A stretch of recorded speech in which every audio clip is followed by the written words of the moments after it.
It went from wow to fall shawl, like that. Hello and welcome to Mandobug Crafts, episode 120. What's up guys? My name's Amanda, but you may know me on the internet as Mandobug, and this is my crafty podcast where I hopefully inspire you on your making journey as I share mine. We've got Annie hanging out with us today. You may hear her a little bit in the background. I forgot to mention there's crochet design, and knitting in this video, and timestamps are down below so you can skip around. So let's start out with something I've learned. I had seen this trick going around on social media, on YouTube, that with crochet, you can chain one and turn for any stitch, and it creates a nice even edge. And I had never done that before, and I was skeptical that it even worked. And it works. I mean, at least for half double crochet, because that's what I used it for. I used it in this cardigan that I'm designing for my daughter, and I will talk more about it in detail a little bit later, but look how clean that edge is. I just chained one and didn't count it as a stitch and worked as regular. Even my shaping here, I mean, it's just clean. I think this is going to be my go-to method from now on. And why did it take so long for this tip to come out? Like, I say that because I've never seen it recommended anywhere when I learned to crochet and crocheting throughout the years. And then when I learned to knit, I kind of stopped watching crochet tips. And then I've just now come across this tip. I feel like it's a newer one because it's not in like the old crochet books that I have. How it works, I don't understand, but it works, and I really like the effect, so. Yeah, that's something I've learned. We'll come back to this cardigan when I get to works in progress, but real quick, finished objects. I have a finished object to share. This thing flew right off my hook. So fast. Ridiculously fast. This is a new shawl design. Oh, look at that. It's so pretty. I love this so much. So this is a new design, like I said, that I have decided to name Simple Asymmetric Mohair Shawl. Exactly what it is. It's a simple asymmetric mohair shawl. It's a little more than simple because there are these cute little stripes of like this lace detail in there, but that's just to keep things interesting and draw your eye a little bit rather than this just being a complete plain double crochet shawl. So the asymmetric shape makes it super easy to make, and then like, I think the reason it flew off the needles or off the hook is because the colorway, you want to keep going to see how the colorway is going to work up. And then you also are getting to that next lace section. So you're like, oh, well, I'm just going to get through this solid section. Oh, but here's just the lace section. Oh, but here's just some more solid. And it's just really hard to put down, and it's memorizable. It's such a nice, mindless project. I was complaining about needing something simple after doing some complicated designing. This was my simple fix. So let me go ahead and put it on. There's several ways you can wear an asymmetric shawl. The easiest way is with a shawl pin, but I also like to wrap it around like you saw me just do, and then I'll tie the two ends together so they don't go anywhere. And then once the two ends are tied, I just leave it tucked under there, and I wear it kind of like a big cowl. So this yarn, I used Happy Sheep Magic Sock Wool, and this is from Hobie, and I got the hot and spicy colorway, which this is all I have left. This is also one of those patterns where you can just follow the repeat until you run out of yarn. So if this is too small for a shawl for you, double up the yarns and go as far as you want. And then obviously it's not this bright. I toned the whole thing down with this mohair yarn. So this is Mayflower Super Kid Silk, and I had to use 2 balls because they only come in 25-gram balls. But I had quite a bit left over on the second ball here compared to how much wool I had left over. So I held a strand of this, which is fingering weight, 30% nylon, 70% superwash wool, with a strand of this Kid Silk, which is 76% mohair, 24% silk. Holding these two together, I used a 4.5 millimeter crochet hook and crocheted this up. So if you've ever held a strand of mohair with anything, it was most likely fingering weight or lace weight. And something to note is that it's difficult to frog. Mohair has this lovely halo, which is great for having the softness that kind of tones down bright colors like this. Like, look at that difference. Such a difference. It went from wow to fall shawl like that. But anyways, there is this outer layer of fuzz that just snags when you try to unravel your stitches. So you have to be very careful not to make mistakes, but it is a lot easier not to make a mistake with something so simple.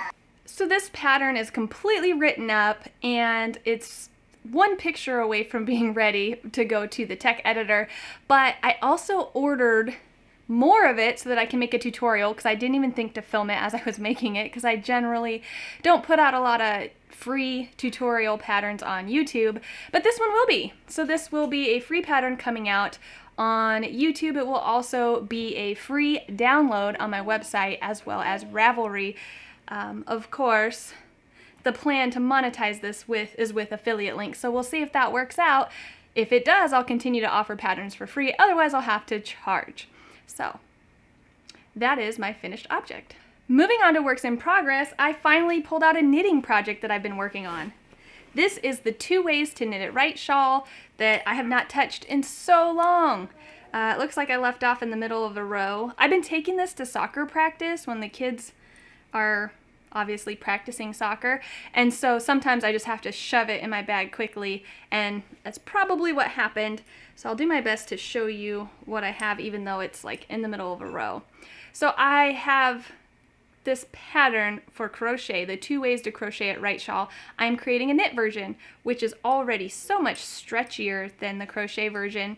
I am just a couple rows, I'm on this end, I'm just a couple rows away from the part where you stop working this direction, and then you knit down this row, and then you pick up along the other side to start knitting the other direction. So not too far away from that. This pattern, since I haven't shown it in so long, I should mention, it's 2 different colors of fingering weight yarn that I'm knitting on US size, I believe 5, because that's what's been missing out of my case for so long.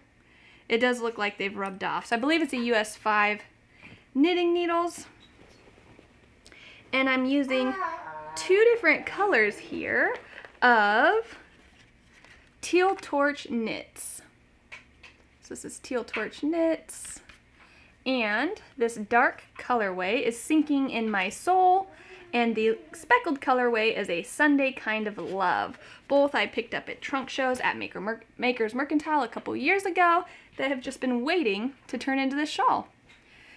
I love this speckled colorway so much. I'm really excited. It's beautiful up here, but I'm really excited to see it show up in the border as well. And of course, I've been working on my Nightmare Before Christmas inspired cardigan by Altknots. Look how close it's getting. So this is my Sally side. I finished the sleeve and I seamed it to the top of the body. And here is my Jack sleeve that I finished and seamed to the top of the body here. But if you'll notice, I have gaps. I've got no side seams. That's because I did go ahead and decide to make panels on the sides of the sweater to increase the overall bust and give me more of a front.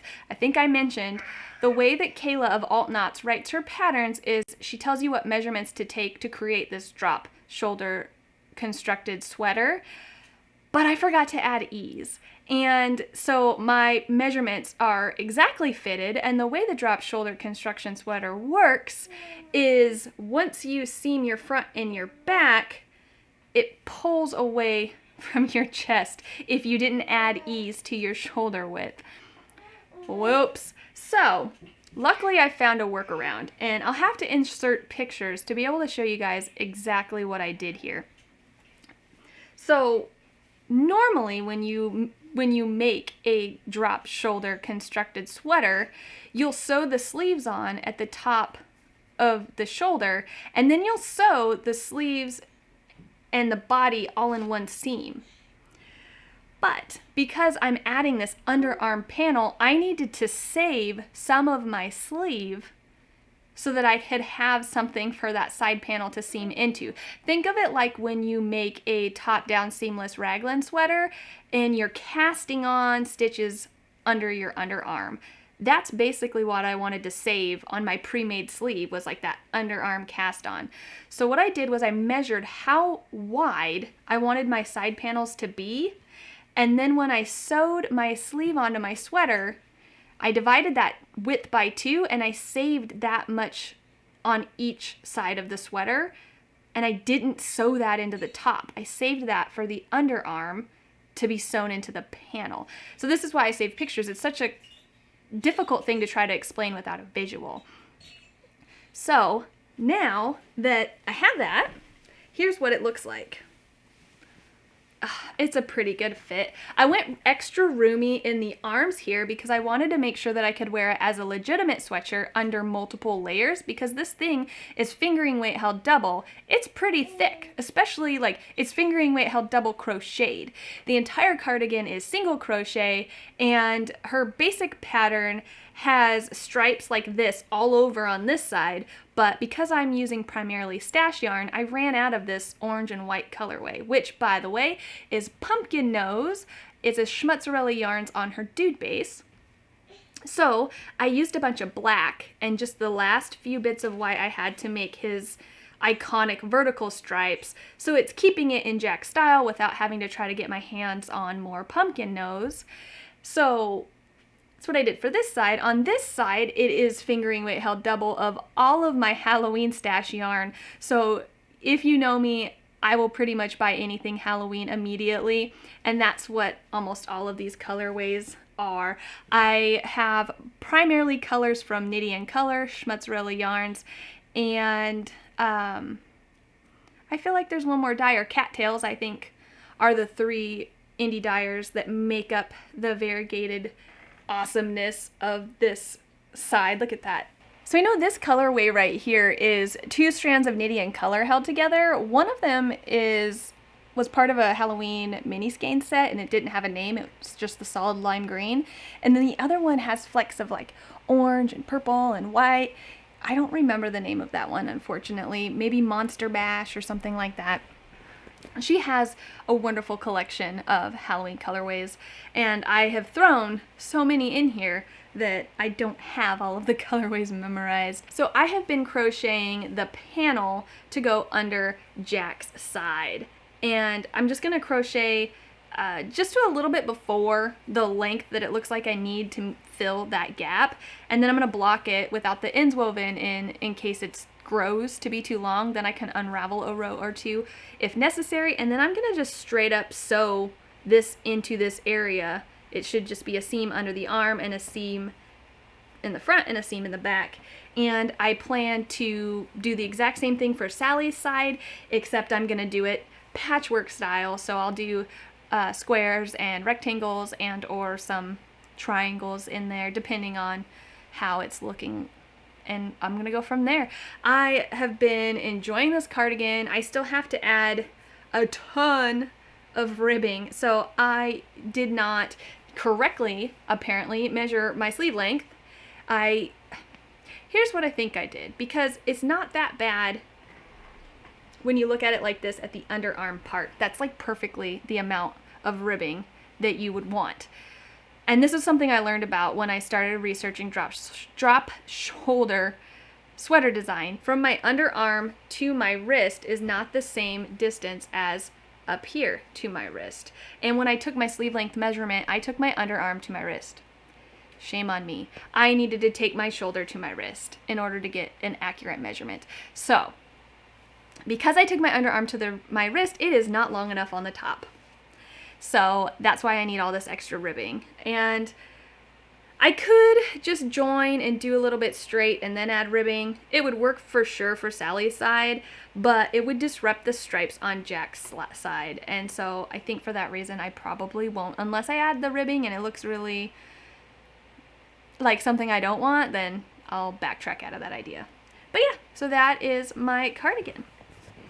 And then for The other work in progress I have, you may have seen it if you watched my live last Saturday. So I went into like extreme detail about this yarn and designing this sweater. So if you're interested in the deep details, you're going to want to go back and watch that live. And I will go over the basics though. So this cardigan I'm designing for my daughter.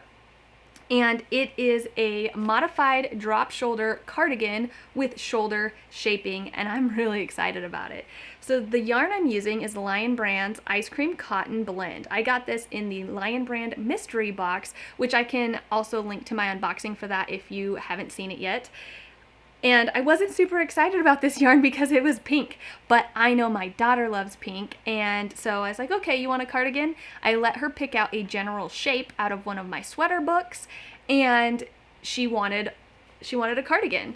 And so the specific shape of the sweater she chose, it said was a modified cardigan, so I started doing research from there, and I decided to add the shoulder shaping in as well, because one of the things about cardigans, especially something where you don't have any shoulder or arm shaping, you don't want your cardigan falling off. And especially because she's only 6, I wanted to make sure that this was going to fit her snugly. And since I'm designing it, I get that freedom to make sure that's included in the pattern.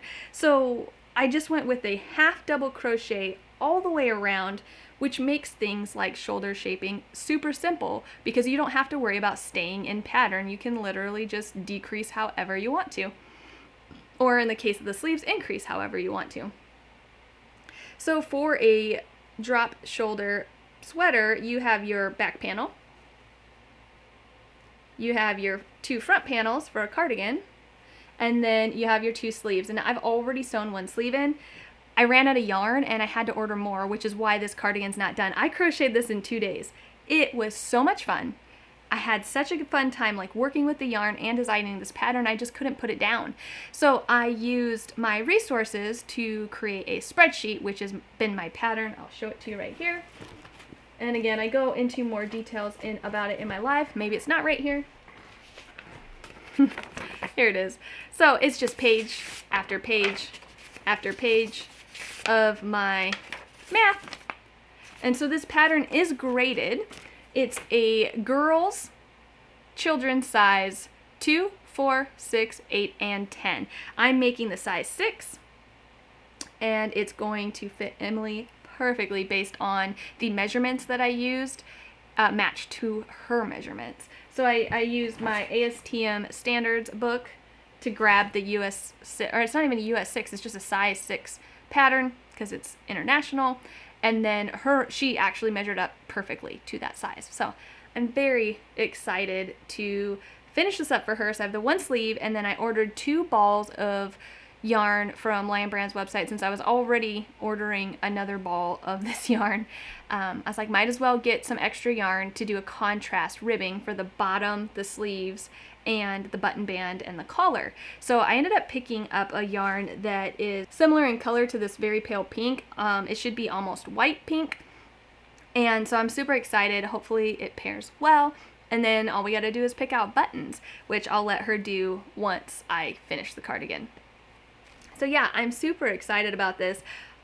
Also, most especially because now that I've gone through and created the spreadsheet that includes all of the math necessary to make this pattern, it's all linked to the cells that are important, which is the measurements that you want to, the size that you want to make the sweater to, as well as the gauge. So I can literally copy that workbook and pop in a new gauge for a different yarn weight, and then pop in a new measurement like my size, and it pops out the pattern. So I'm definitely going to be making one for myself, but I don't know what weight I want to go with, and I don't know what yarn yet. So if you have any recommendations for a cardigan like this that you think that I would love the yarn for, let me know in the description, not in the description, in the comments. Let me know in a comment on this video. Yeah, that is Emily's cardigan. I don't have a name for it yet, but I do eventually plan to release it as a pattern. I haven't decided what I'm going to do. It might be one of those things where I offer a video tutorial and have it on my blog, but then have a PDF for sale. I think that's kind of the route that I'm leaning for this one. And then moving on to check it out, it's self-promotion time. Check it out. Lift your spirits with crochet. You were scared. And then you got a crochet hook and now you're happy. I'm drinking some vanilla chamomile tea out of here today. How cute did this merch for Lift Your Spirits mystery crochet along turn out? So I knew that I wanted a really nice image as a placeholder since I couldn't use a picture of the pattern to sell the pattern. I had to use an image to, by the way, it's also free for the duration of the crochet along, which if you haven't seen my full details video, I'll link to that and you can go find out all the details about the crochet along starting in September. But, so not necessarily to sell, but to promote, is what I meant. I needed an image to promote this pattern because it's a mystery. So I hired out Alex of Wild Hunt Designs and I sent her like a very horrible, rough sketch of kind of what I wanted the image to look like, and she just knocked it out of the park. Like, I had a pumpkin and I had a ghost, but like she added the bats. So stinking cute. And the glowing light, right? So this one, the spooky pumpkin, doesn't have it, but the happy pumpkin has this glowing light coming out of the jack-o'-lantern. I have shirts and bags that are also on the way, but they're not available. They're not here yet. So I didn't want to promote these items for sale until I knew for sure that the samples came back as high quality, and I'm loving my mug. I've literally been using it every day since I got it. And then I also got stickers made by a local sticker company. Those went to Schmutzerella Yarns. So all orders through Schmutzerella Yarns will get the special mystery crochet along sticker while supplies last. That means all orders. If you order one skein, you get a sticker. You get a sticker. You get a sticker. Look at the sticker. How cute is this sticker? So I went with the glossy, transparent sticker, which is really cool because the ghost, I didn't even realize Alex did this when she created this design. The ghost isn't solid white. It's slightly transparent. So like, it's not super dark against this orange water bottle, which this is a new water bottle, but it's cool because I get to put things like my sticker on it, and I got my Paradise Fiber sticker on there too. And I'm sure eventually it will be full very quickly. But she broke my favorite water bottle. I had a Nightmare Before Christmas plastic water bottle, and Emily accidentally kicked it, knocked it over, and because it was plastic, it cracked and broke. I got it last year at Halloween Spirit, and so this time I bought something that's not gonna break. And look, it matches my nails. So, yeah. I've got the Lift Your Spirits merch out, just the cups and the sticker so far, and then I'm really excited for the t-shirts and the bags to show up. If they're anything like the quality of the mug, I cannot wait. Moving on to Let's Chat, we went to Silverwood last weekend, so that's why I missed last Saturday's live.